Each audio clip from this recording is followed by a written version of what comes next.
They drove away so fast I didn't even see their brake lights, just the cold white glow of the rest stop lamps and the dust left by my daughter's SUV.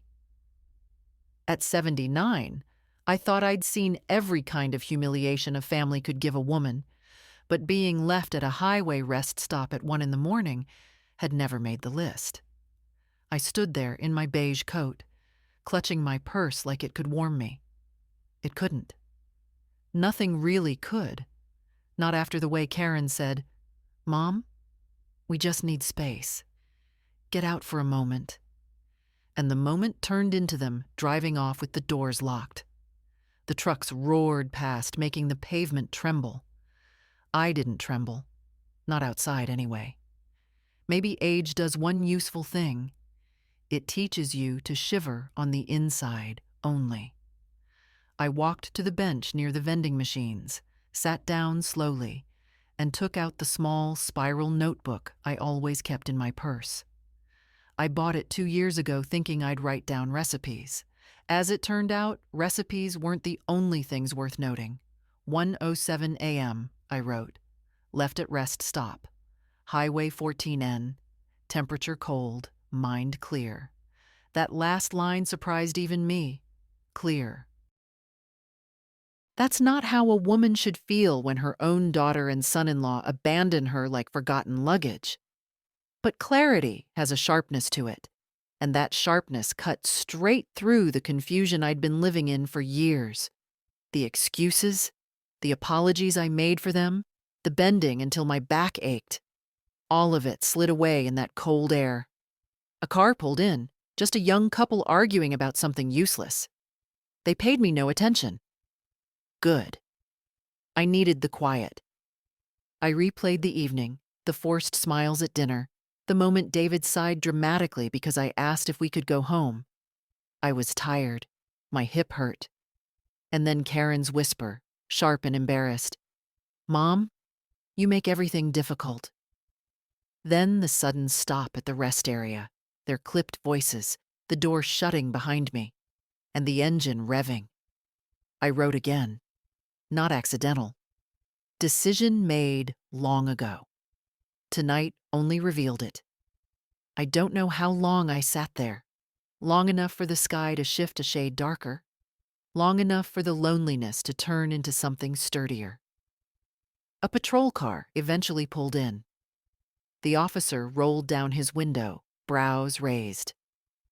"Ma'am, are you all right?" "Not really," I said. "But I'm not in danger, just stranded." He asked what happened. I didn't cry. I didn't embellish. I told him plainly, my daughter and her husband drove off and left me here. His face changed, softened first, then tightened. He called dispatch, then helped me into the warm car. I held the notebook tightly. It felt like the only thing that belonged to me. As he drove, he said gently, "Family stuff can be messy." "Yes," I answered. "Especially when you stop pretending it isn't." He didn't pry after that. Good man. Silence is sometimes the best company. When we turned into my neighborhood, the houses slept the way people do when they believe nothing is wrong in their world. The officer walked me to the door, made sure I could get inside. I thanked him, then stood alone in my small hallway, coat still on, block cold air still in my lungs. I opened my notebook again. This is the night I begin paying attention. The house was quiet. Too quiet. But for the first time in years, the quiet didn't make me feel invisible. It made me feel awake. And that was more frightening for my family than anything that happened at that rest stop. The house felt colder than the rest stop, though the thermostat was set where it always was. Maybe coldness isn't about temperature at all. I hung my coat on the chair instead of the hook. I didn't trust my legs just yet. I sat for a moment, hands flat on the table, listening to the refrigerator hum like an old companion. It struck me that the hum had been in my life longer than Karen's kindness. Footsteps hurried down the hallway. Light ones. Only one person in this house still walked like someone who wasn't afraid to feel. My granddaughter, Lily.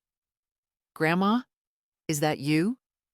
She appeared in her oversized t-shirt, hair tangled, face troubled.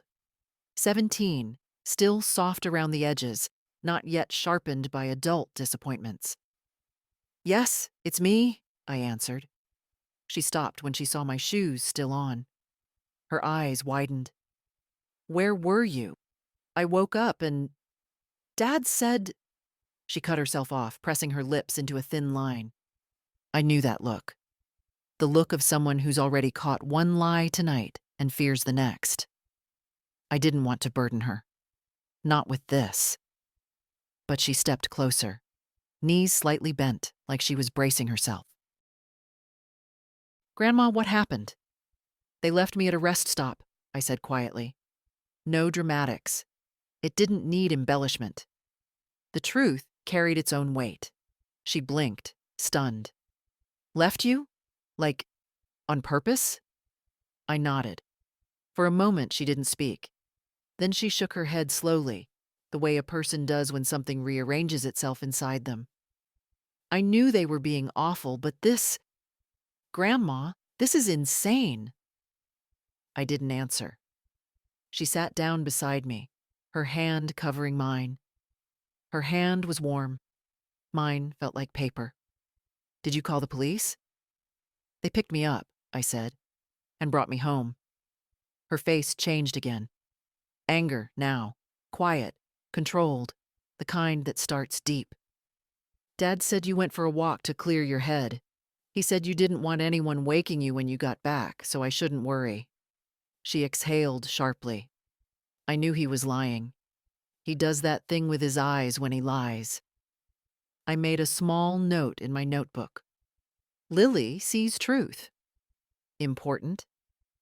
She leaned closer. "Grandma, why didn't you wake me when you got home? I would have stayed with you." "I know, sweetheart. But you have school tomorrow, and I needed to sit with myself for a moment."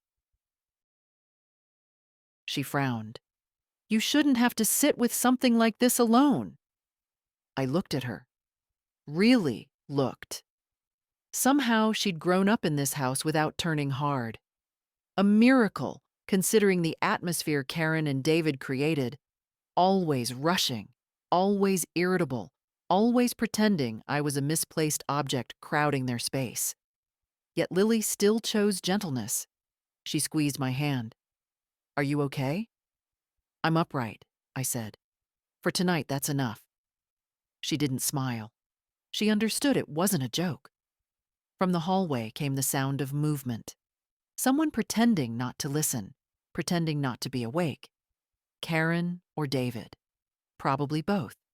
Whispering, doors shifting, people checking whether their story would hold once they had time to polish it. "Grandma," Lily whispered, "please promise me something. Whatever they say tomorrow, don't let them make you feel like it was your fault." I felt something crack softly inside my chest. Not pain, recognition. "I won't," I said. She nodded, satisfied in a way only a child who loves deeply can be. Good. They get away with too much already. Those words hung between us like a quiet verdict. "Go back to bed, sweetheart," I told her. "You need rest." "I'll go, but I'm not sleeping." She hesitated. "If you need me, knock on my door, okay?" "I will."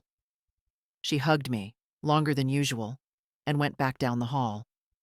After her door clicked shut, the house returned to its familiar, practiced silence. But I wasn't fooled anymore.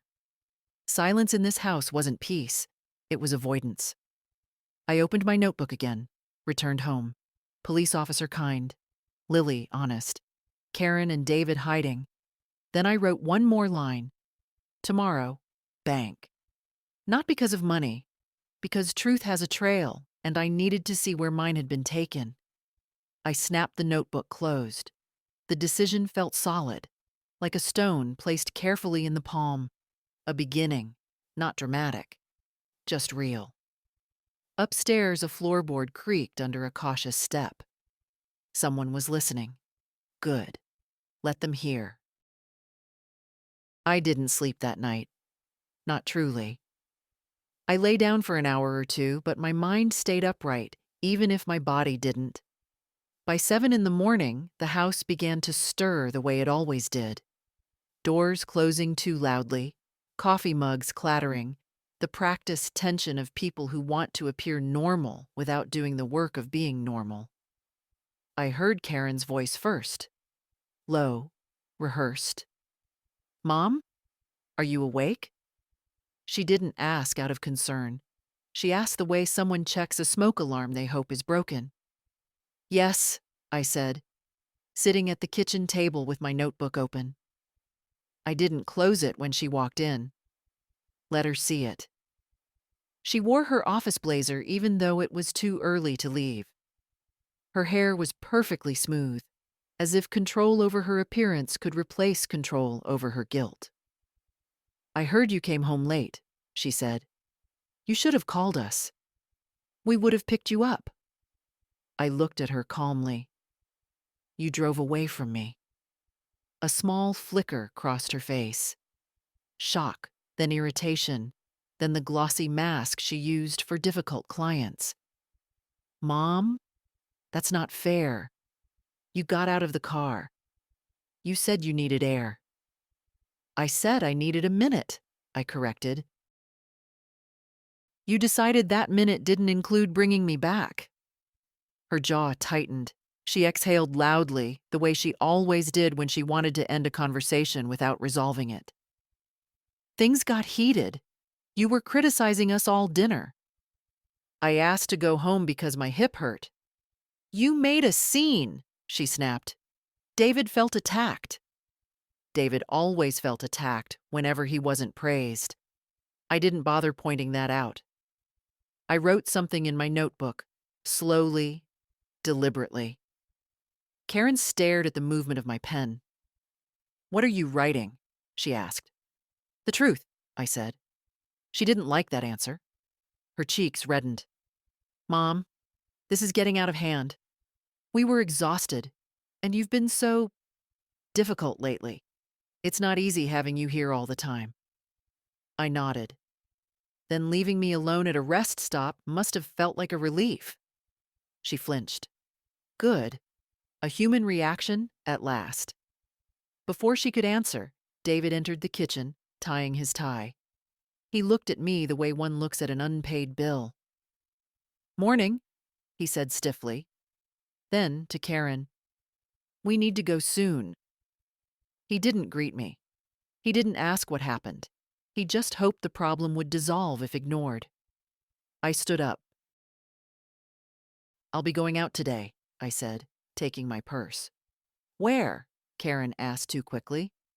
"A few places," I replied. "Nothing you need to worry about." David frowned. "Do you need us to drive you?" I looked at him long enough for him to understand that question wasn't an offer.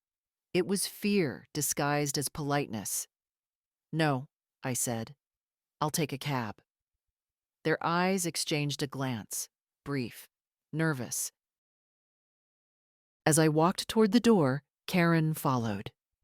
"Mom, please don't make today harder than it needs to be." I turned. "Yesterday was hard. Today is honest." She opened her mouth, then closed it.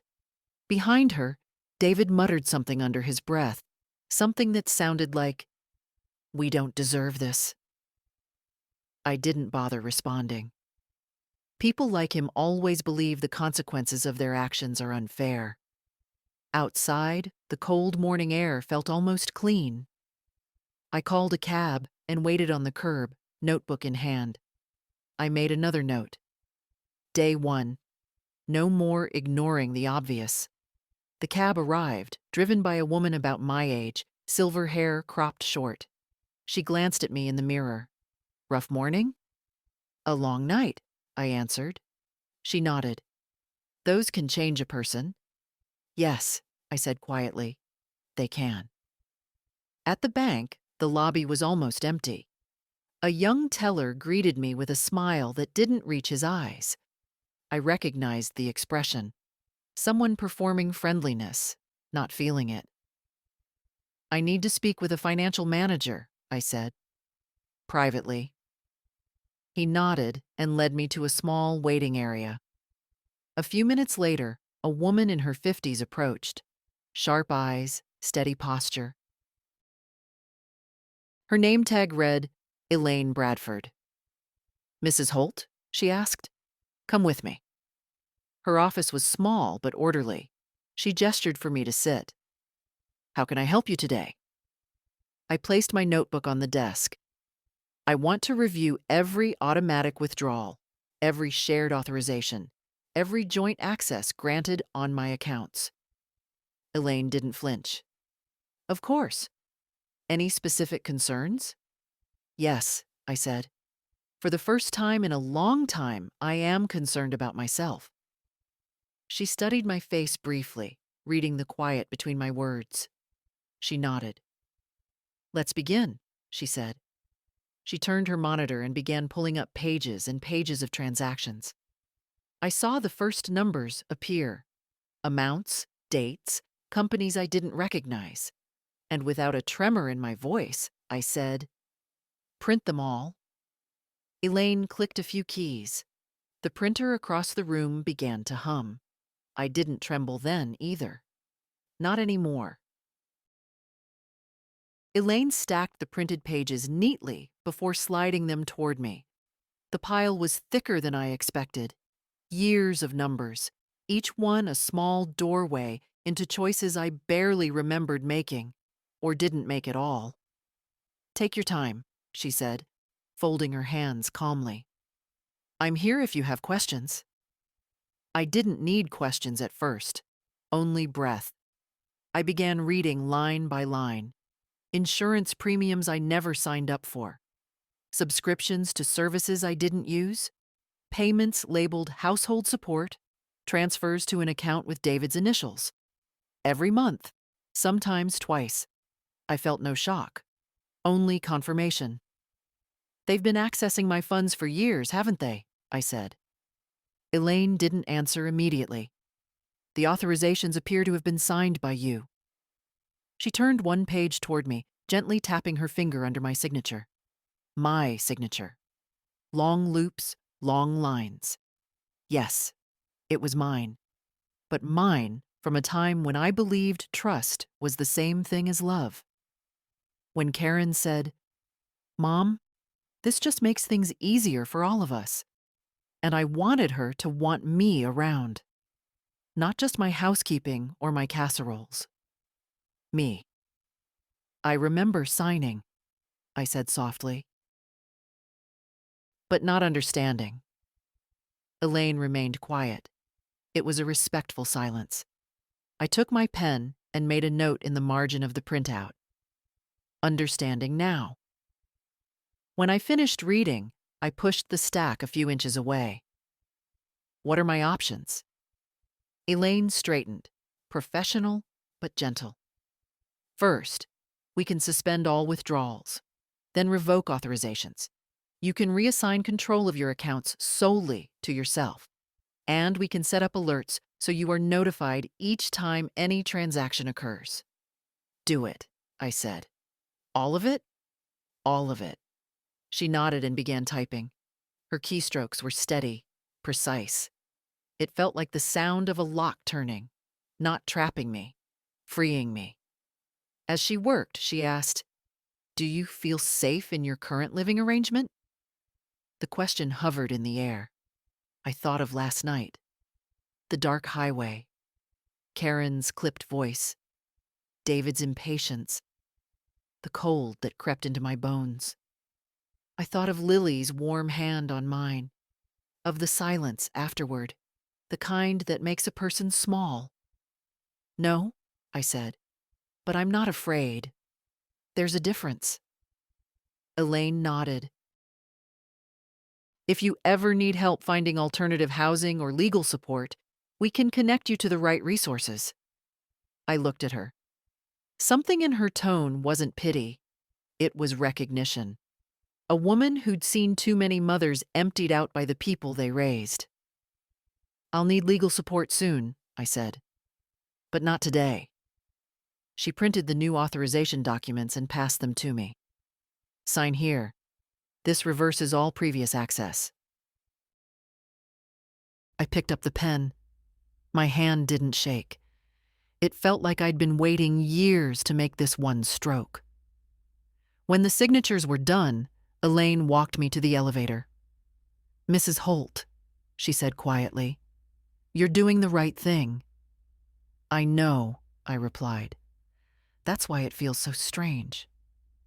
Outside, the morning sun had warmed the sidewalk. My cab hadn't arrived yet, so I sat on the bench near the entrance. Cars passed. People came and went, busy with lives that didn't intersect mine. I felt oddly unburdened. My phone buzzed. A message from Karen.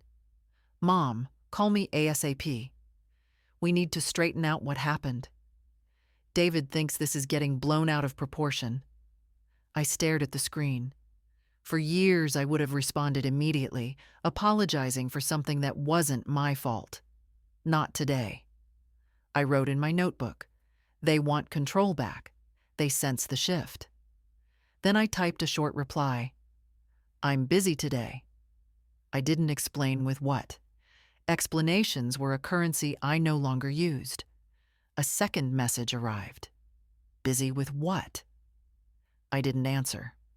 The cab pulled up and I slid into the back seat. The driver, an older man with deep lines around his eyes, glanced at me in the mirror. "Beautiful day?" he said. "Yes," I answered, looking out the window. "For some of us, it's the first in a while." As we drove through the neighborhood, I thought about Lily. She'd be leaving for school soon, walking with her backpack crooked on her shoulder, her hair never brushed quite enough. The only person in that house who looked at me without calculation. She would need to hear the truth. Not the version Karen crafted. Not the excuses David perfected. My truth. Simple and unadorned. When I stepped out of the cab in front of the house, I saw Lily at the sidewalk, tying her shoelaces. She looked up the moment she heard the door. "Grandma, where'd you go this morning?" I walked toward her, my notebook in hand. "I needed to take the first step," I said. "Now I need to tell you about it." Her eyes softened, curious and worried. "Tell me everything," she said. And so I began. Lily walked beside me toward the house, her steps slowing the closer we came to the front door. She glanced at me the way people look at someone who's carrying something heavy but doesn't complain. I held my notebook at my side, almost like it was an extra limb now. "Grandma," she said quietly, "what did you mean by first step?" We reached the porch. I didn't go inside yet. I sat on the top step, and she sat beside me without hesitation. Morning light was still soft, washing the street in a pale gold that made everything look kinder than it really was. "I went to the bank," I said, "to check what's been happening with my accounts." Her eyebrows knit together. "And?" I opened the notebook, flipping to the newest page. "They've been moving money, more than I understood, more than I ever agreed to." Lily looked down, pushing a loose thread on her jeans. I thought something like that might be happening." I turned toward her slowly. "How long have you thought that?" She hesitated, then breathed out. "A year, maybe 2. I've heard arguments. Dad saying you owe them. Mom saying they're just using what's available." I didn't understand the details, but I knew it wasn't right. Her voice cracked on that last word. Right. She still believed in it. I envied her for that. "I should have told you sooner," she whispered. No, I said gently. It wasn't your responsibility. It was mine. I just finally chose to look. She nodded, though I saw the guilt still clinging to her shoulders. Children always think the storms in a house are somehow their fault. The front door opened then. David's shape hovered in the doorway, stiff and restless. He didn't step outside. "Oh," he said, as if finding us here had disrupted some script. "You're back." I didn't respond. Silence is its own kind of truth.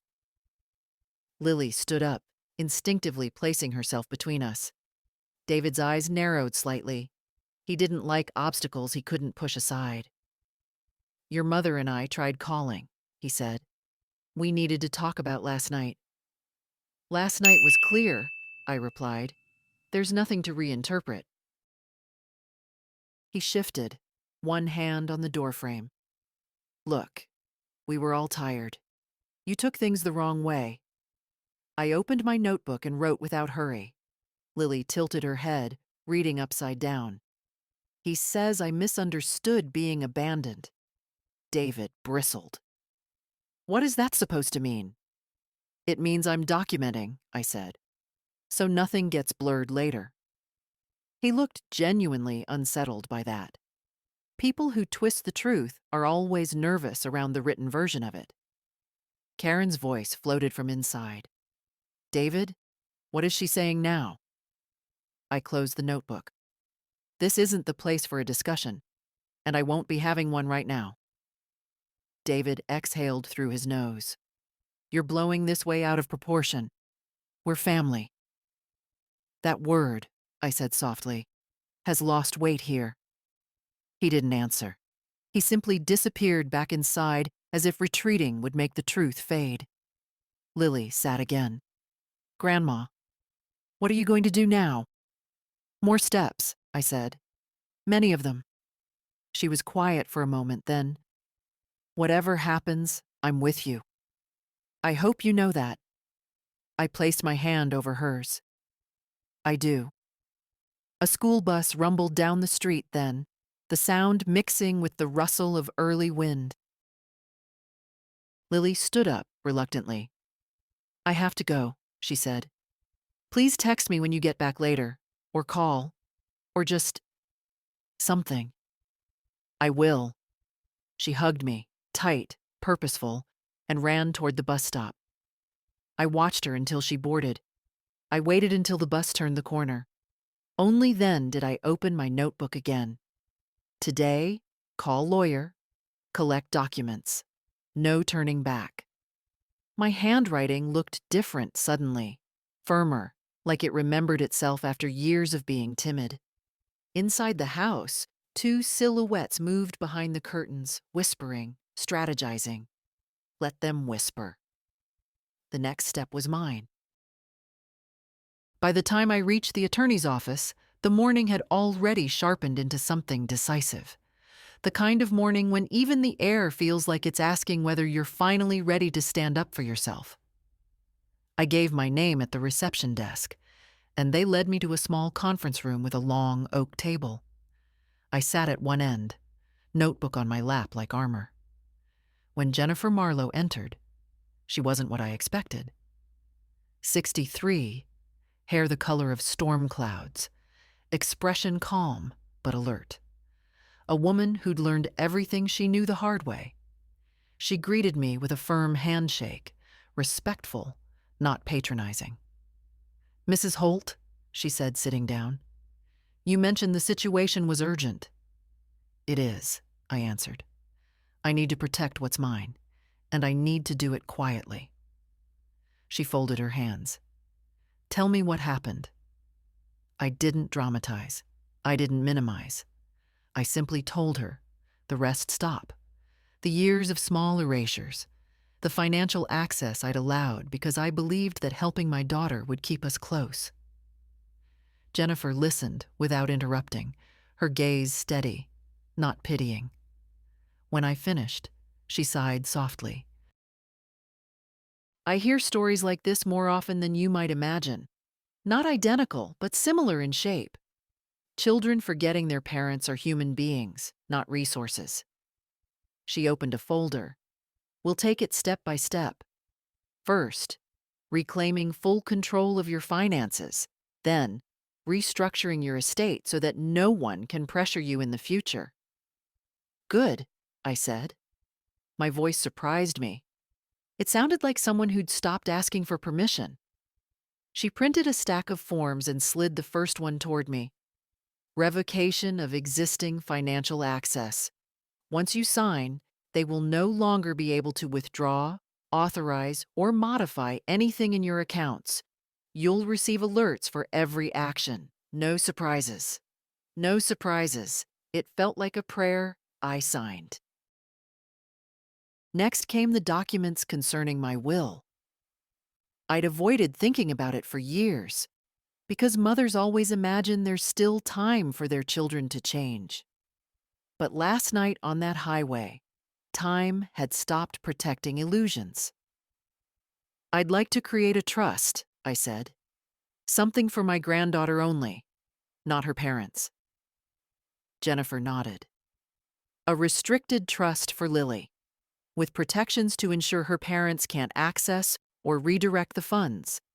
You can designate age triggers, conditions, educational allowances, whatever you choose. I felt the tightness in my chest ease. Make it strong.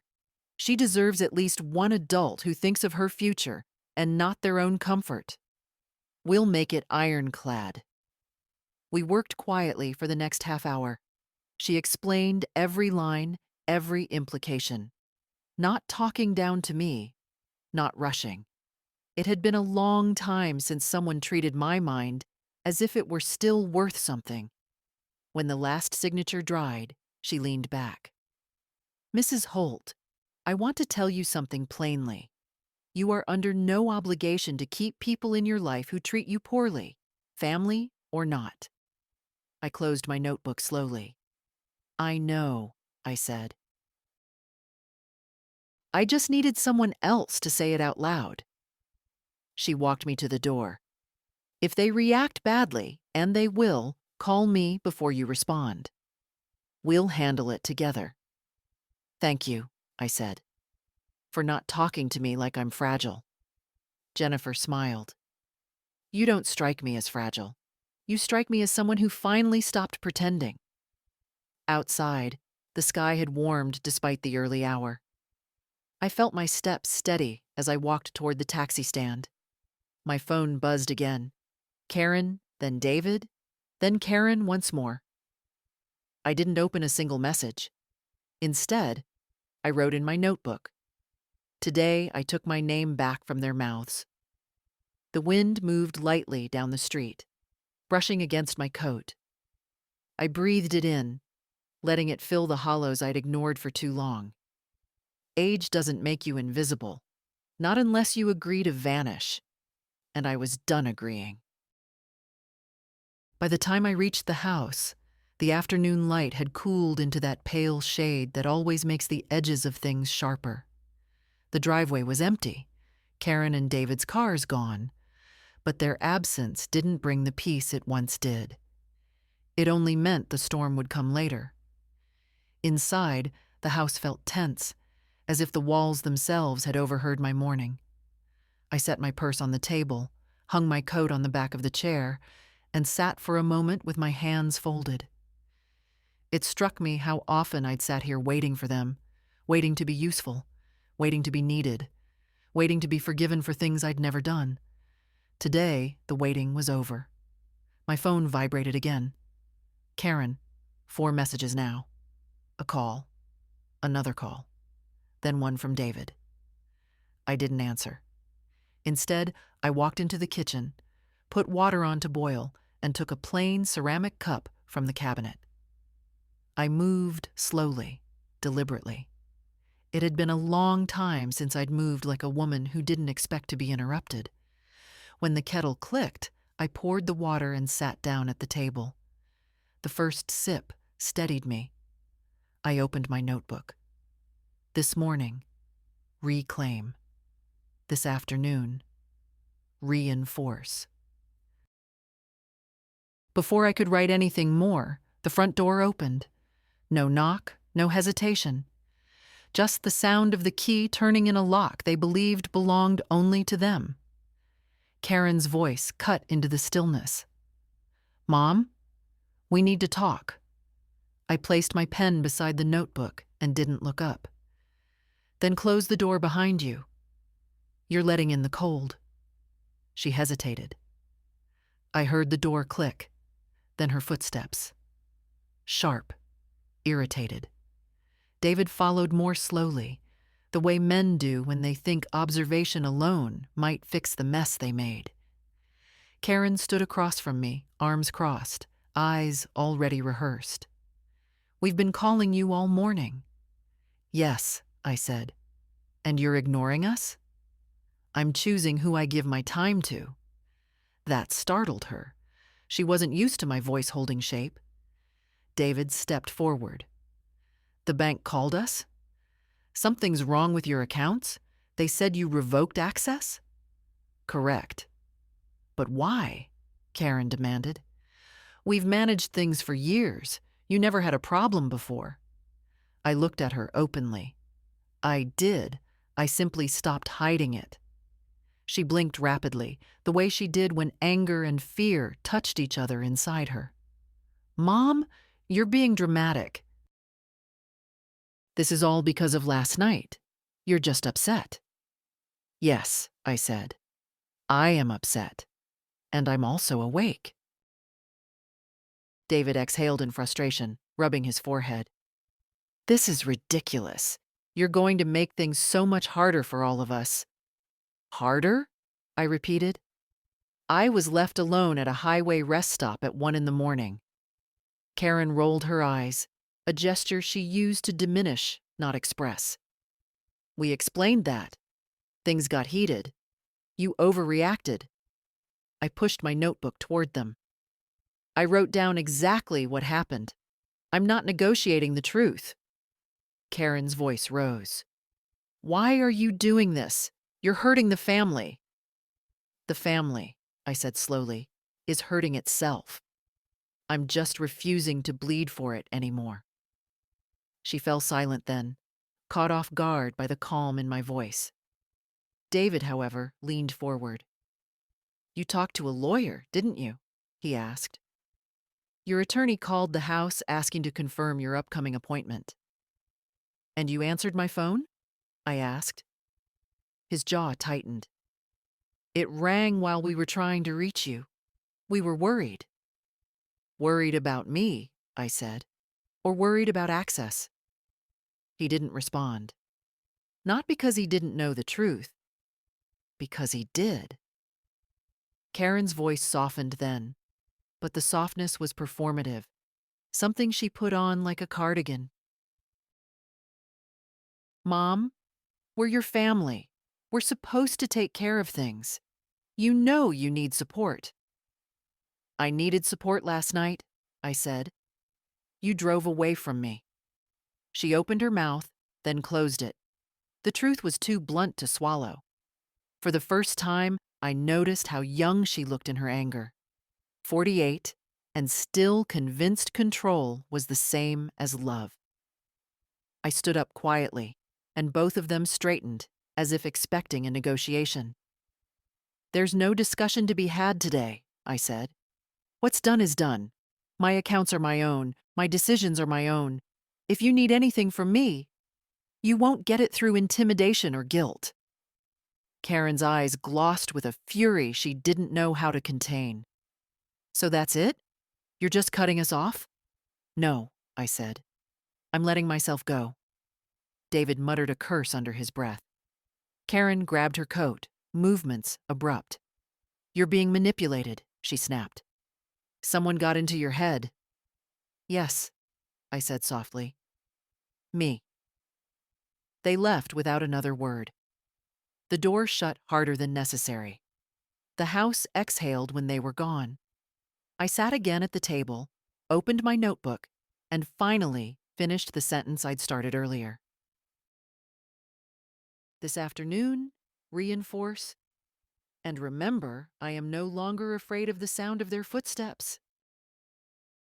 For the rest of the afternoon, the house stayed unnaturally still, as if it were holding its breath after their shouting. I moved from room to room without aim, touching the edges of furniture I'd dusted for years, noticing how little of it actually belonged to me in feeling. Most of the things here were chosen by Karen, colors she approved of, arrangements she preferred, reminders that I was a guest in a place I paid for but did not own with my life.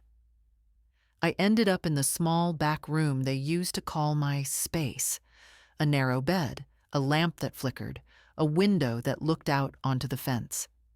I sat on the edge of the bed, letting my hands rest on my knees. I thought about Jennifer's words. I thought about the blank expression on David's face, the twisting look in Karen's eyes. And then I thought about Lily, the only part of this house that still felt human. I heard her return before I saw her.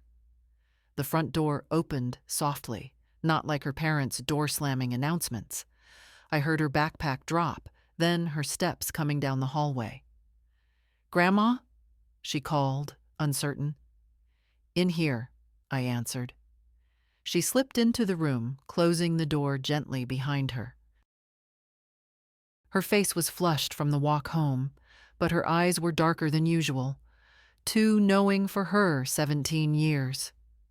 "Mom and Dad were freaking out," she said quietly. "They won't tell me what happened. Dad said you're being irrational. Mom said you're endangering everyone's stability." She made a bitter little laugh. "Whatever that means." I shifted to give her space beside me, and she sat, curling one leg under herself. She looked at me the way someone looks at a candle they're afraid will go out. "Did they hurt you?" she asked. "Not in the way you mean," I said. "But yes." She nodded, eyes down, absorbing that truth like rain on dry ground. "They're scared," she murmured. "I've never seen them like this. Mom keeps walking around the kitchen muttering, and Dad keeps checking his phone like he's waiting for someone to fix things." "No one is coming to fix things for them," I said. Lily exhaled slowly. Good. Her honesty startled me, though it shouldn't have. She'd been watching everything for years, quietly, politely, but watching. "Grandma," she whispered, leaning closer. "I know what they've been doing. Maybe not all the details, but enough. The way they treat you. The way they talk about you when they think I'm not listening. You don't deserve any of it." I felt something shift in my chest, an ache, but also a small, warm light. I put my hand over hers. "You're the reason I'm not leaving this house angry," I said. "Only determined." She squeezed my hand hard. "Are you leaving?" "I will," I replied, "but not all at once, not in fear. When I walk out of here, it will be on my terms." She nodded slowly. "Good. I want you to have somewhere better. Somewhere that feels like you." We sat in silence for a long moment. Not heavy, just true. Then Lily straightened, her voice practical. "So what happens next? There's no version of this where Mom lets this go. She hates losing control." "Yes," I said. And today she lost it. Lily glanced at the closed door, then leaned in again. "I want you to promise me something. When things get worse, and they will, don't face them alone." I touched her cheek gently. "You're the only one in this house who hasn't asked me to disappear." "I never will," she said fiercely.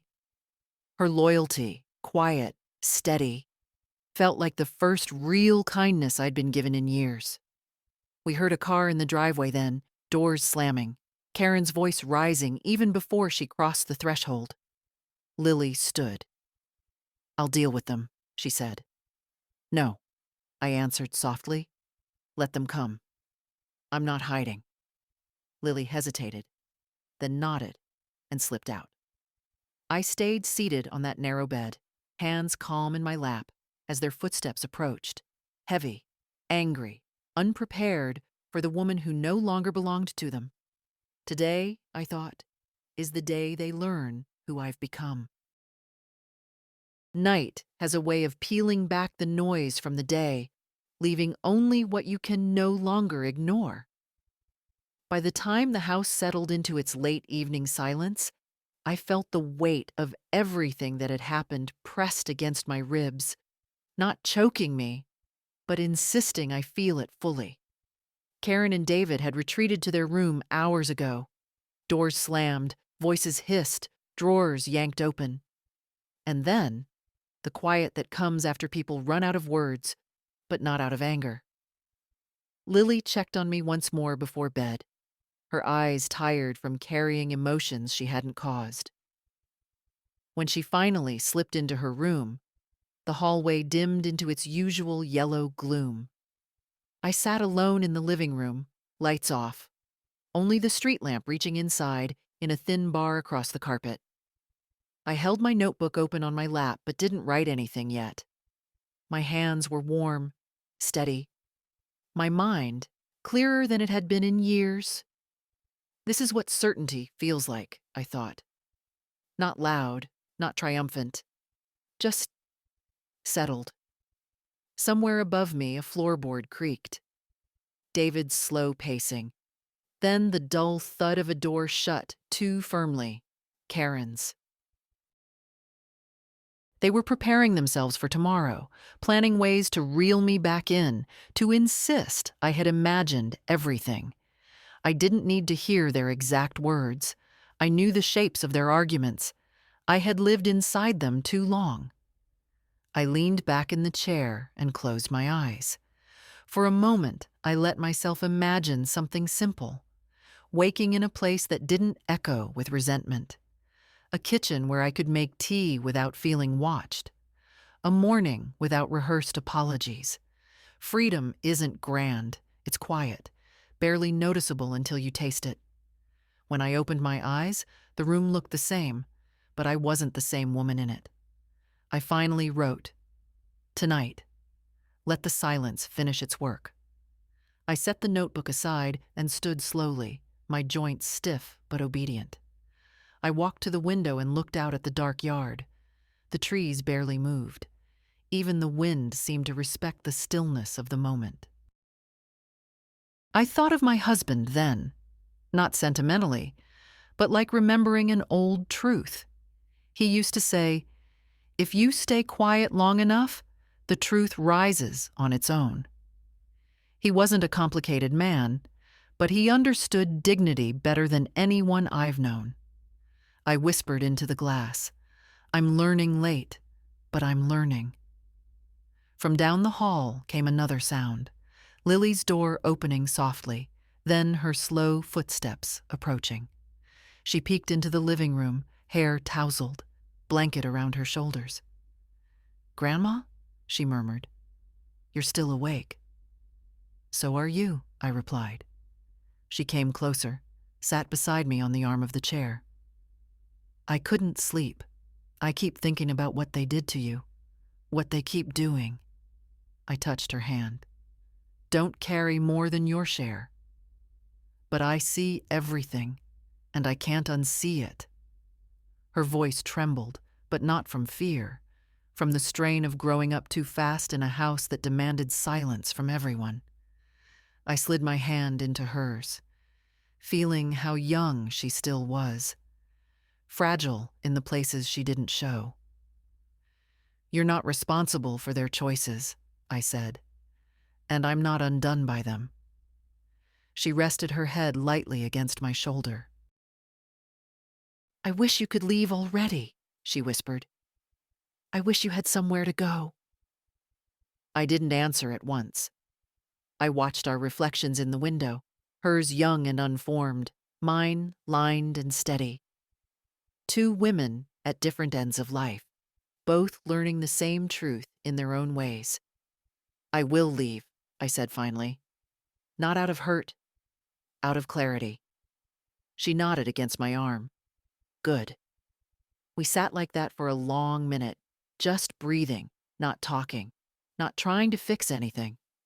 At last she whispered, "I'm glad you're waking up." "So am I said.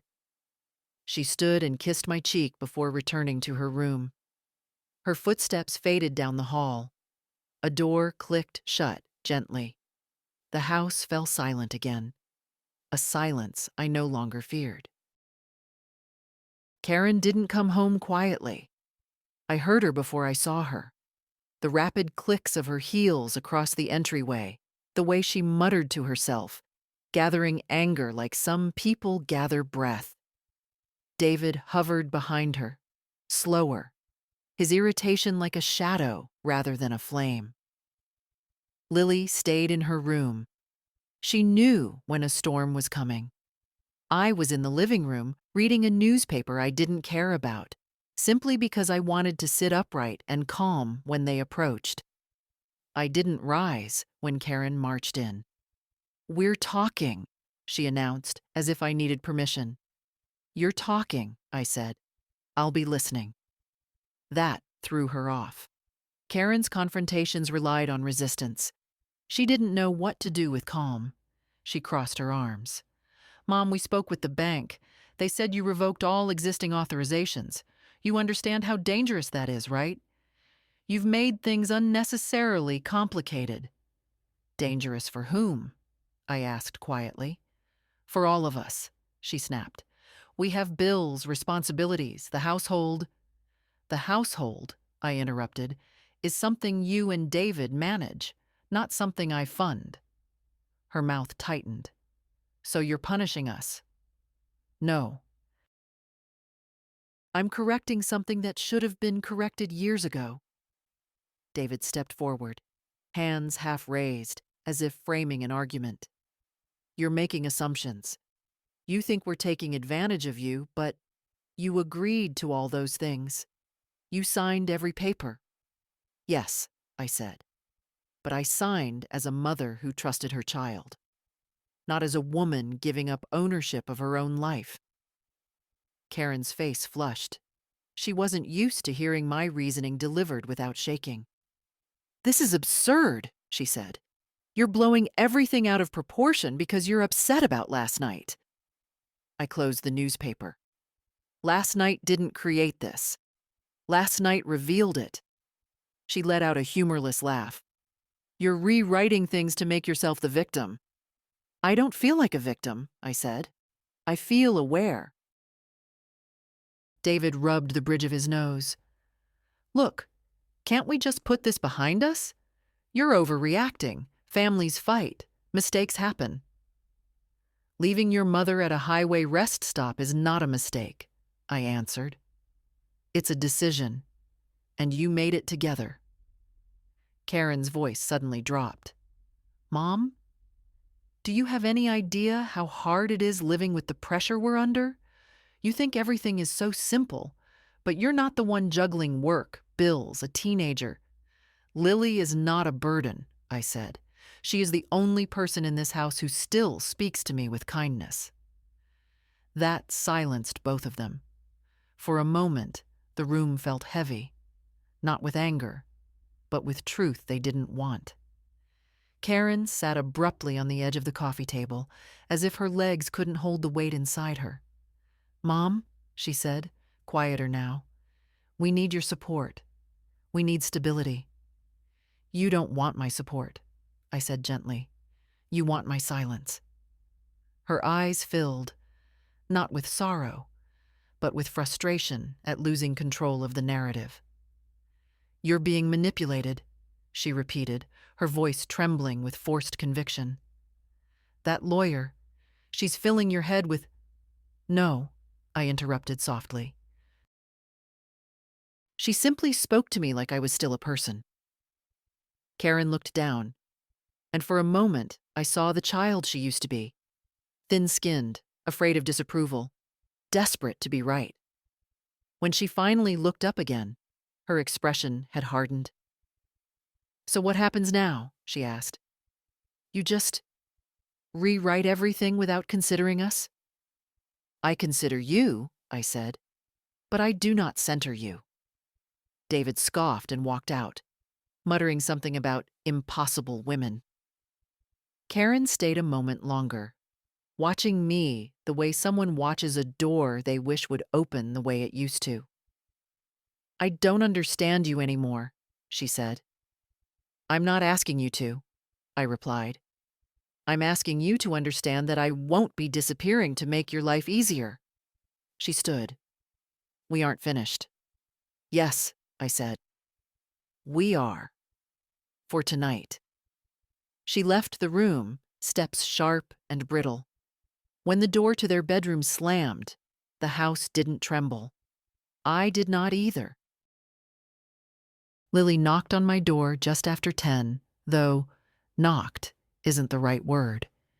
She tapped gently, the way one taps on the shoulder of someone waking from a long sleep. I opened the door and she slipped inside, barefoot, wrapped in a thin sweater. "They're in their room," she whispered. "Still arguing, still blaming you for everything." "I expected as much," I said. She sat on the edge of my bed, legs drawn up, looking smaller than she had earlier. The house's tension pressed down on her, too, though she tried to hide it behind her usual quiet determination. "Can I stay here for a while?" she asked. "Of course." I turned on the small lamp, and its faint light softened her features.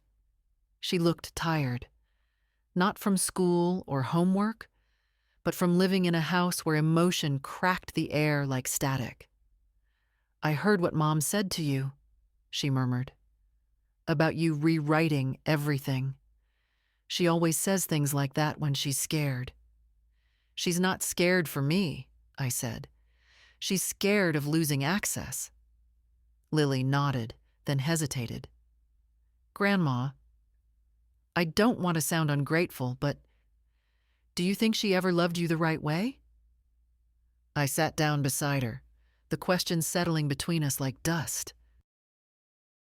"I think she loved me the way a child loves a parent she doesn't understand. And as she grew older, she expected me to shrink." "Shrink?" Lily tilted her head. "Yes. Into something smaller and easier. Something that didn't need anything. Something that only gave." She rested her chin on her knees. "I don't want to end up like her." I touched her shoulder. "You won't. You already see too much." For a long moment, neither of us spoke. The muffled arguing from down the hall rose, fell, then went silent. That silence held a kind of fatigue, anger worn thin by its own weight. "Grandma," Lily whispered, "I think you should leave soon. Not because I want you gone. God, no. But because this house doesn't deserve you anymore." I looked at her, really looked. 17, and yet standing at the crossroads of understanding that some families can only love in the shape of taking. "I will," I said softly, "but I want you to know something first." She looked up. "I'm not leaving you. I'm leaving them." Her eyes glistened, but she blinked the tears back. "I know." I continued, choosing my words slowly. "When I go, it won't be in anger. It will be because I'm choosing a life where I can breathe, and because I'm choosing to give you an example, not of bitterness, but of boundaries." Lily exhaled shakily. "Good, because I want to grow up knowing it's allowed."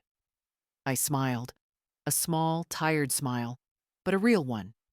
"It is allowed, even late in life."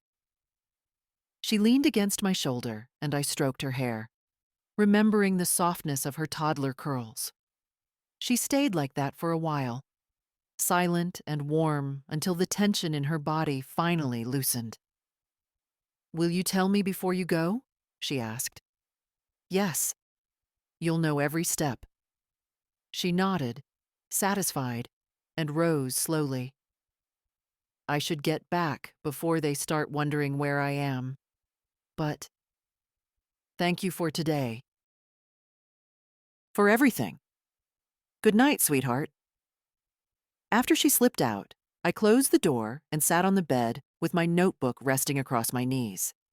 My room was dim and quiet, the kind of quiet that didn't feel like erasure, only rest.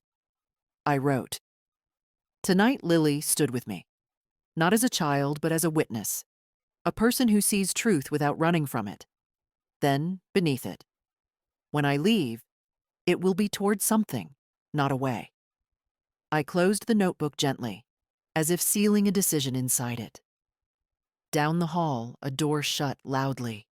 Karen's. David's voice rose once, then stopped. The house was restless, but I wasn't.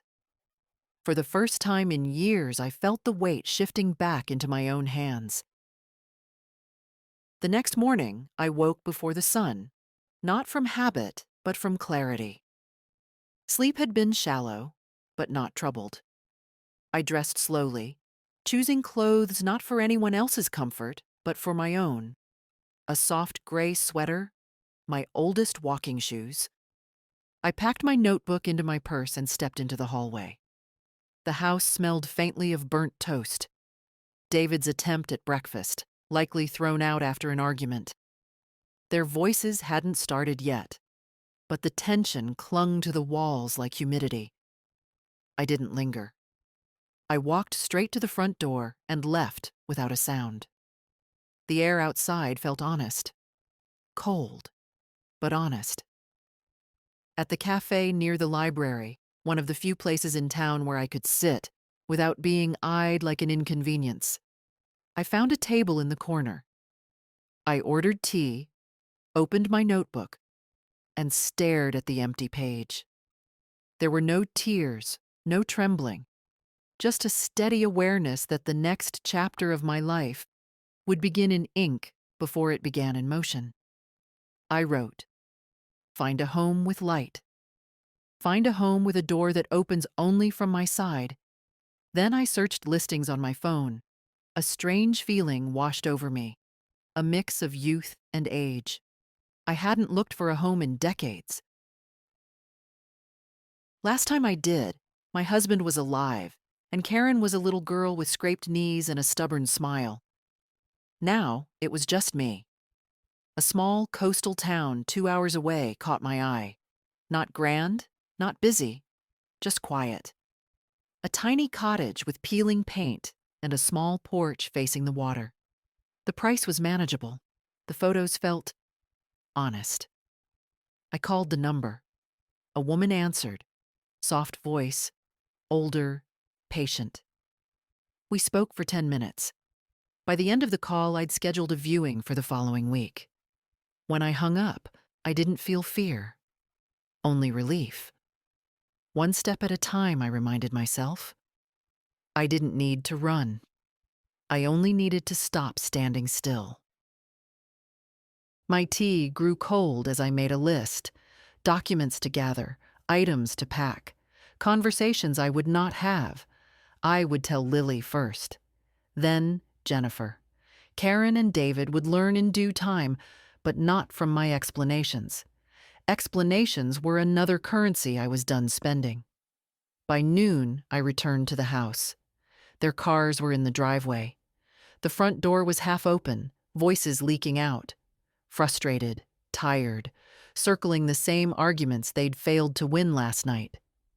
When I stepped inside, Karen stopped mid-sentence. David turned sharply, like he'd been caught doing something he shouldn't. "Where were you?" Karen demanded. "Out," I said. "Thinking." David crossed his arms. "We're still trying to understand what's going on with you." "I'm making decisions," I replied. "That's all." "What decisions?" Karen's eyes narrowed, but there was fear beneath it. "The kind I should have made a long time ago." She glanced quickly at David, as if asking him to intervene. He didn't. He simply watched me with the wary expression of a man who knows the balance has shifted and doesn't know how to regain footing. "Mom," Karen said slowly, "you're not planning anything drastic, are you?" "I'm planning something necessary," I answered. and something peaceful. Her voice sharpened. Meaning what? I didn't raise my voice. I didn't soften it either. Meaning my life is mine again. For a moment, she looked as if she might cry, not from sorrow, but from losing her grip on a role she built around my silence. But no tears came. Only more questions, all of them frantic. I didn't answer them. I didn't need to. Instead, I walked past both of them and went to my room.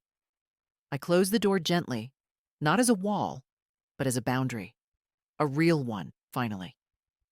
Sitting on the bed, I opened my notebook again and added, "Decision made. Now I prepare." The house hummed with confusion outside my door. But inside, for the first time in years, there was quiet that belonged to me. And that was enough. For now. They came for me in the early evening, as I knew they would. Manipulators hate a vacuum. When their grip slips, they rush to reclaim it. I heard them in the hallway. Karen whispering urgently, David breathing hard as if preparing for a physical task rather than a conversation. I stayed at my desk, sorting papers into neat piles, documents for the lawyer, documents for the cottage viewing, and a stack of things I intended to leave behind. The quiet rustle of paper felt like a shield. Karen knocked once, too softly to be sincere. Then she opened the door without waiting. "Mom," she said, stepping inside with an expression she must have practiced in the mirror. Concern stretched thin over fear. "We need to talk. Properly this time." David followed her in. His eyes scanned the stacks of papers, and I saw the tension ripple through him. He wasn't good at pretending. I folded my hands calmly. "All right," I said. "Talk." Karen sat on the edge of the bed, smoothing her hair, a gesture she used when she wanted to seem composed. "We've been thinking," she began, "and we realized things have just escalated. You're overwhelmed, and it's understandable, but we can fix this." "Nothing is broken on my side," I replied. Her jaw clenched, but she pushed on. "If you restore the financial access, we can go back to how things were. We'll help you with bills, appointments, everything." "I don't need help with my life," I said. "Just space to live it." David stepped forward slightly. "This is getting out of hand. You're acting like an enemy, not family." I looked at him carefully. "Family doesn't abandon you at a rest stop." He flinched, not visibly, but inwardly, like someone tapping a bruise they hoped had faded. Karen shook her head quickly.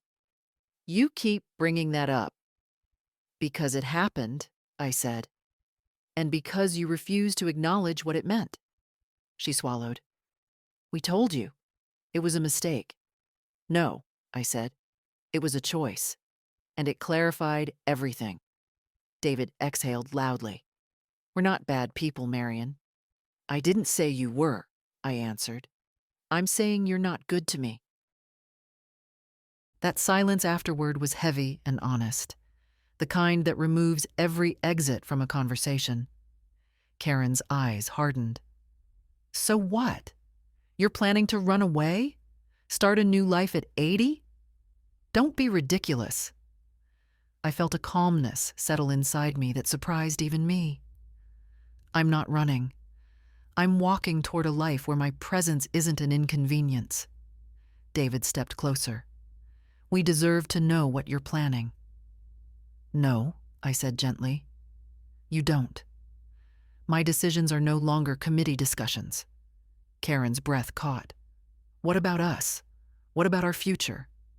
"Your future," I said, "is built on your own choices, not on my compliance." Her voice cracked then, thin, sharp. "You're being selfish." I shook my head. "No, I've been selfless to the point of disappearing. I'm simply stopping." David's expression changed, not anger now, but calculation. "Is this about the will?" he asked. "Are you changing it?" I didn't look away. "Yes, Karen's face went pale. "You're punishing us." "I'm protecting myself," I replied. "There's a difference." For a moment, neither spoke. Their power, the power they'd relied on for years, was slipping like sand between their fingers, and they felt it fully. Karen rose abruptly, as if the ground beneath her had shifted. "You're making a mistake," she said. "And when everything falls apart, don't expect us to pick up the pieces." I met her gaze. "You've never picked up mine." David opened his mouth, then closed it. They walked out together, not speaking to each other, their unity held together only by shared offense. When the door shut, the room remained still, soft, almost relieved. I gathered the last of the documents into their envelopes. No shaking hands, no second thoughts. I wrote in my notebook. They came to reclaim what they believed they owned. They left with the truth. I was never theirs to manage.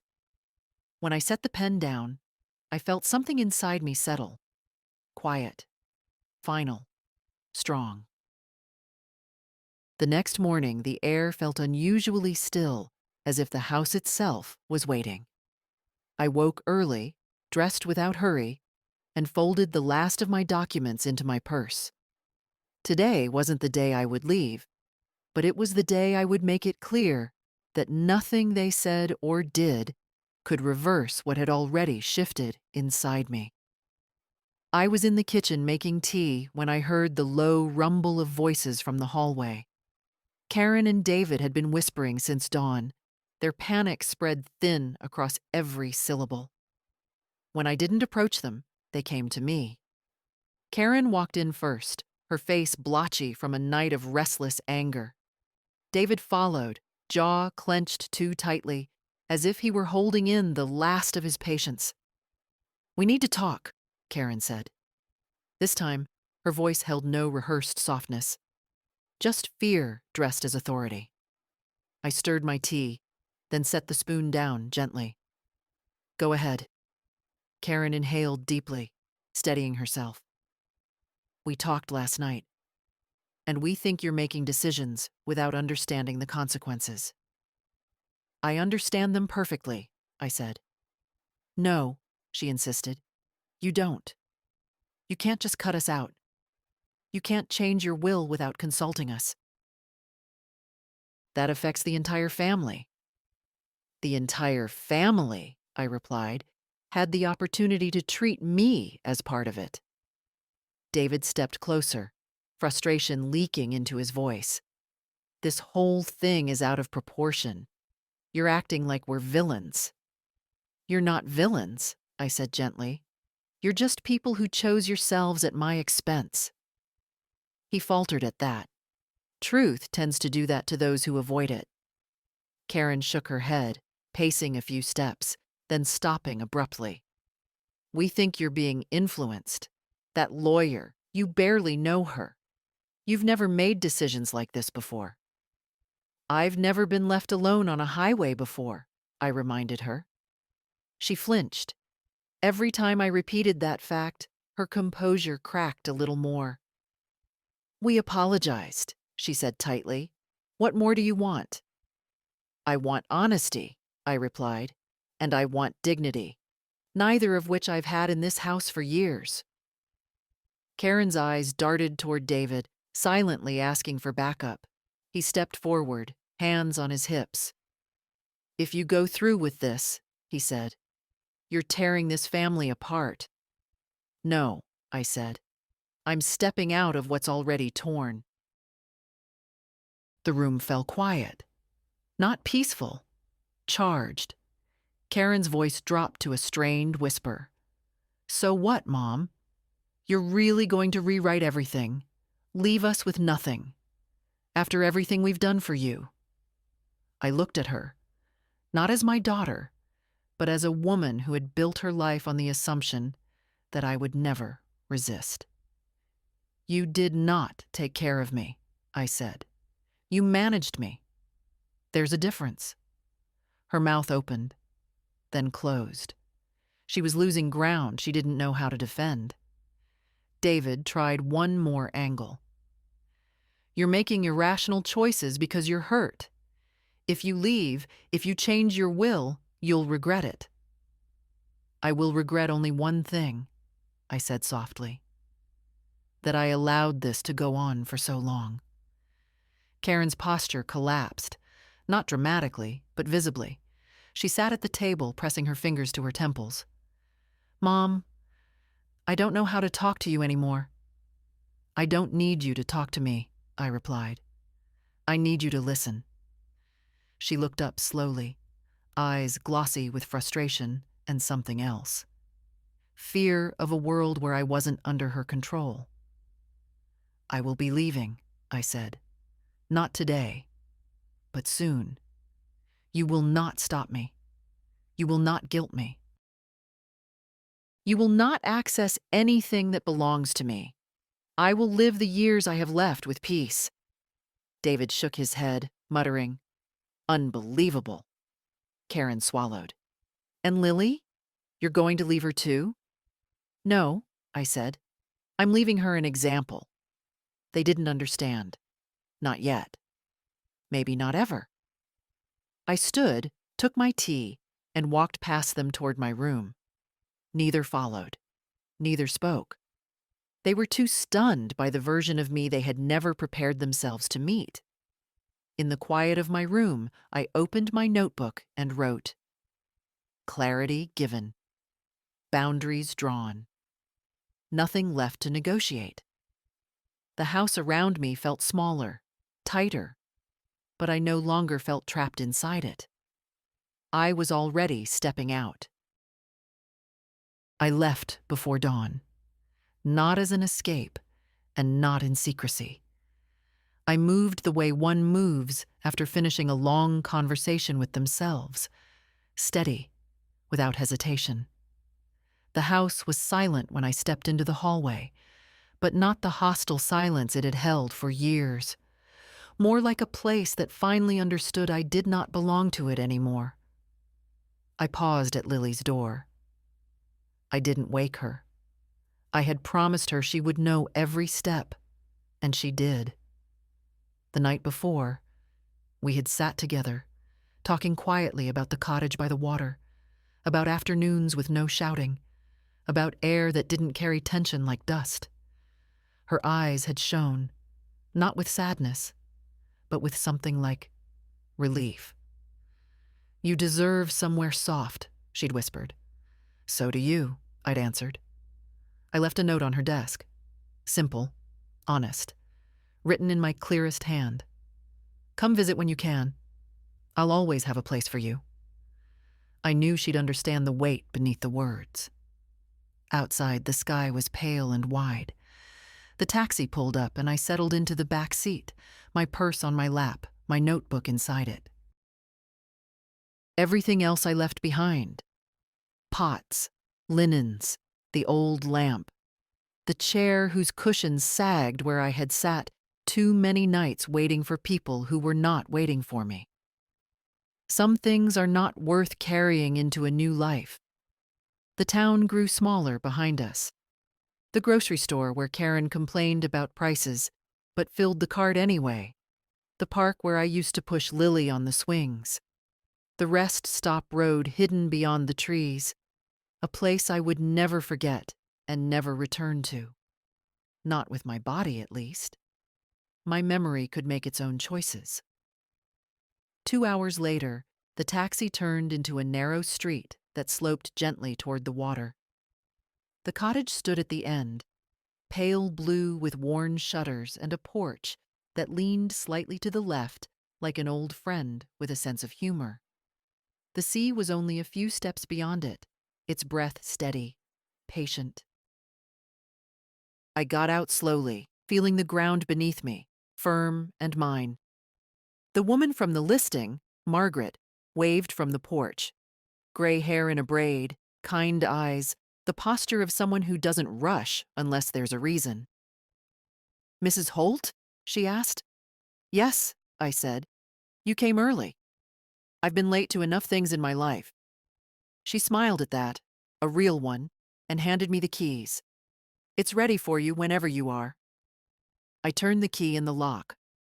The door opened with a soft sigh. Inside was a small living room, sunlight spilling across the wooden floor. Clean, quiet, waiting. No raised voices. No footsteps demanding explanation. No tension clinging to the walls. Just space. Just air. Just my life. I set my purse on the old wooden table, took out my notebook, and placed it beside the window where the light touched the pages.